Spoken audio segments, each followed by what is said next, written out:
Hey, Kristen, this is Shaggy. How you doing? Shaggy, nice to meet you. I'm doing well. Hey, nice to meet you too. Now, Kristen is actually the global content manager at PlayStation, which I think is super awesome. For those who may not know, could you kind of give a brief synopsis of what you do on a day-to-day basis? Yeah, I like to say that I have honestly one of the best jobs in the world because I get to wake up on mornings like this and chat about video games with you.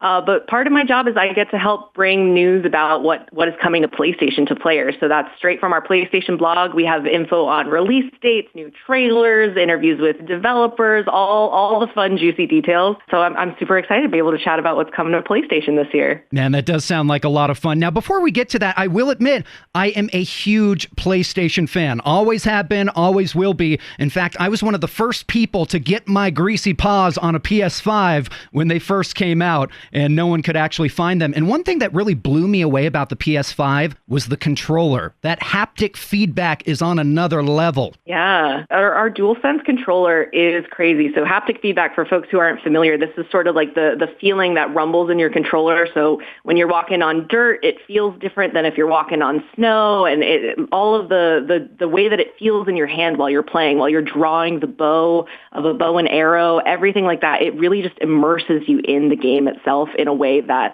I have never felt before the PS5. So I love that you brought that up. Oh yeah, it absolutely blew my mind. In fact, anytime I had a friend come over who hadn't played the PS5 yet, I busted out Astro's Playground. And I'm like, listen, just play for a second. It's going to blow your mind. It's insane how cool it is. Absolutely. And I know we also had Astrobot, which was a continuation of that series out a year or two ago. That is a perfect game to start on a PlayStation because, yeah, you get to access all of the different features of the feedback. It's set within a PS5. It's like a meta game where he's this little robot that lives in a PS5. He's trying to put the pieces of it back together. So it kind of teaches you about the console, too. It was a great game for families, for grown-ups, for everybody. Oh, no doubt about it. And Astrobot was wonderful. I believe that won Game of the Year last year, didn't it? It was. Was it last year or the year before? But I know it did win Game of the Year, which we were absolutely thrilled about, a little biased, but we were like, well, that makes sense to us. A game that we were so excited for folks to be playing and loving. And so we were glad to hear that folks really resonated with it. Oh, definitely. It 100% deserved Game of the Year. I played it through twice. That's how much I liked it. I love it. But yeah, it's a game that we were excited to hear folks' excitement for, but we also, we have so much coming up this year that I just cannot wait to dive into. Oh, no doubt about it. Now, 2026, I know that's what you're here to talk about, the gaming trends of 2026, and the first thing on people's mind, Grand Theft Auto 6. I mean, it's become a meme at this point, how long it's taking to come out with Grand Theft Auto 6. Is 2026 the year? Good things take time, and perfection takes time, and I totally get why Rockstar Games is making sure that this is going to be the exact game that you want to play. So yeah, Grand Theft Auto 6 is going to be out November 19th this year on PlayStation. But yeah, to your point, it is an iconic open world game. Like, this franchise is something that I know folks that all they play are Grand Theft Auto games. So they've been chomping at the bit for it. And I think part of that is that players really get to control the chaos. They get to sort of jump into this world, explore this city, and, there's the story missions, but they really have a lot of freedom to explore the world and make the game their own.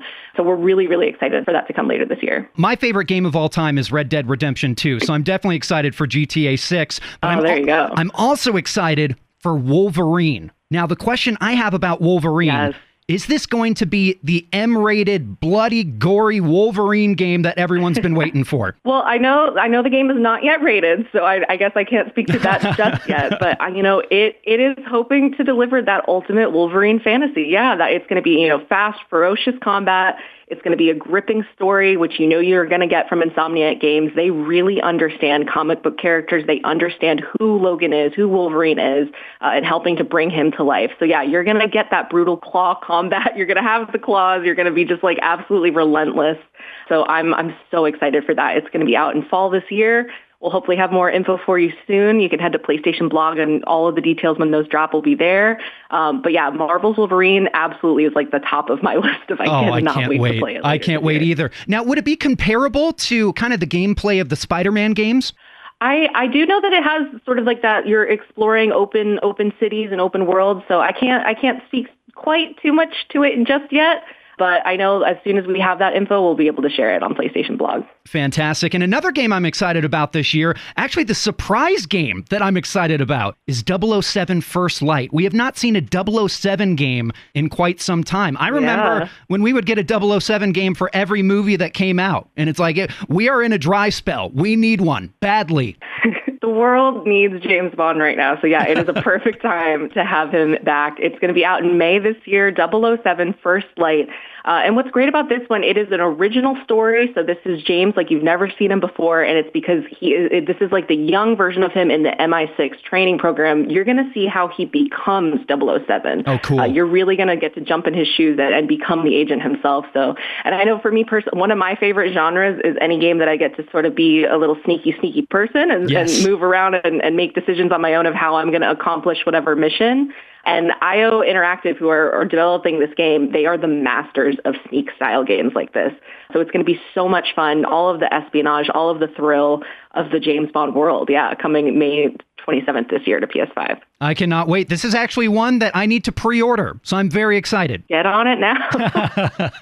It shall be done. Now, Kristen, thank you so much for joining me today. Before you go, I do have to bring this up. Otherwise, my listeners would, be incredibly upset. What is the word, at least anything you can tell about the PS6? Oh, man. Well, there's nothing I can share just at the moment because I think I'm still living and breathing PS5 right now. We just have so much coming in 2026.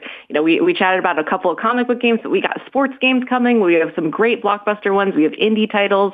There's really something for everybody on PlayStation right now. And I think the greatest thing is that you can also join our PlayStation Plus subscription service that gets you free monthly games every single month. So it's just such a great deal, and it's a great way to discover new games that are coming. So I'm just so excited about what's happening in 2026. I am a proud subscriber to the PlayStation Plus, so I appreciate what you guys are doing. Keep up the good work, Kristen. Thank you so much. It was great chatting with you. Hey, you too. Have a good one.